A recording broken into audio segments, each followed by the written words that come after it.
Hello, I welcome you all for today's module for studying the Introduction to Human Settlements and Urban Design and Planning. Okay, the very basic question that must be running around your minds is why are we studying urban design? So we will try to know what this urban is, what is urban design, and how does it relate with architecture. Okay, so this we will try to make it easier by comparing the layers of comparing or analyzing the process of understanding architecture and the process of understanding urban design. So in architecture we have varying layers. If I do a case study of an architectural building, I will try or some architecture, I will try to analyze these varying layers that are there into that building or that design.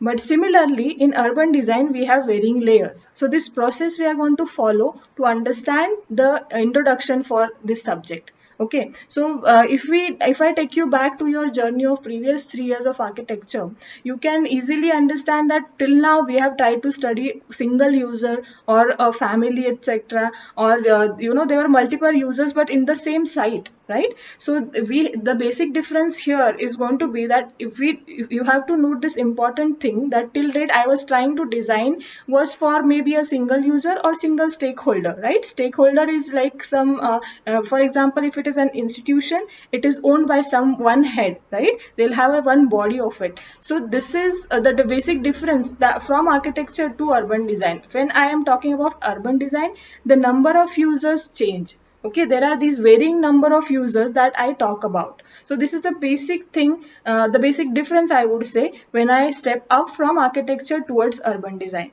So now what is urban? The basic query that we all are having today is the what is urban? So it's the space that surrounds the buildings or its periphery. Okay, the spaces between two or three buildings which are not owned by the single user. Okay, these spaces are the urban or public spaces. So we know that human being is a very social animal. The public life is one of the very core element of a human life. So that's why the public spaces are such an important part of human life. So but how are these public spaces formed? Right? I spend time with my friends. I meet them over coffee. I talk to them. I express myself. We exchange things. So that's how human life works, right? Maybe today you talk on social media, etc. But the physical touch, the physical human interference or interactions are such important part of a human's life that these spaces that promote doing all this activity are called as urban spaces. Okay, the public spaces I would say. So they are important pockets in the city. Now, they might be even the frontage of a building mass. They can be a street junction. They can be public parks. The very easy to understand is the public space park. Sorry. So to analyze or study these spaces, we must first understand that what makes these public spaces. How are they formed? Right? So today's module is all about that.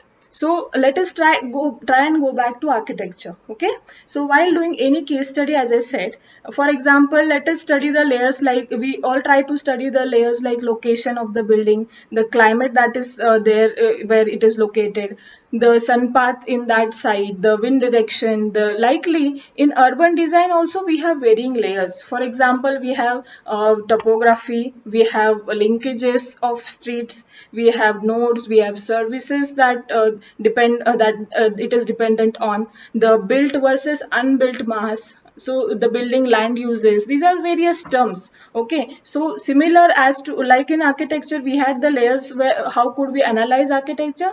So these are the varying layers while analyzing urban design.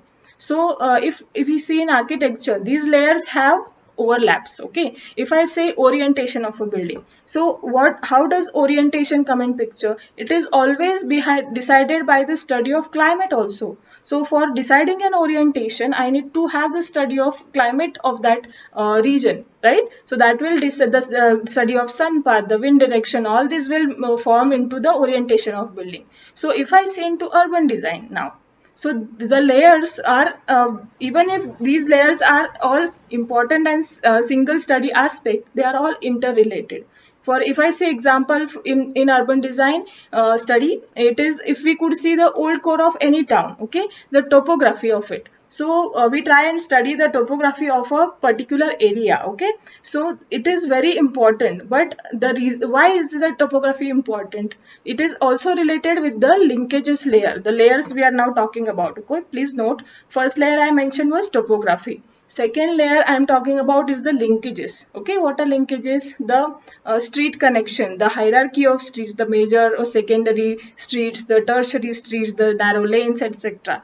Okay, but these two layers of topography and linkages are interrelated. How are the roads formed? Okay, for deciding, taking the decisions about making roads, we need to know the topography, which are the higher points, which are the lower points. So the street, if we see in old city of Nasik, for example, the streets that lead to, they all major streets, they lead towards river Godavari. Okay, which if we try and analyze the region along river Godavari, the roads are leading towards the major water system or the river, that is that where the city is located originally. Okay, so why is it so? Because the roads, they act as a drainage point for taking out all the surface water from the region towards the river. Okay, so this is how these two layers of topography and linkage are related. Similarly, the land use that comes up just because of the settlements that are there around. Okay, the linkages, the major roads will have different kind of commercial activity. The narrow lanes will have a varying kind of commercial activity. So this is how these varying layers are interrelated. Okay. So we are today going to try and understand each of these layers, the importance of that layer, and how do I read it or analyze it. Okay, that is our basic motto of today's module.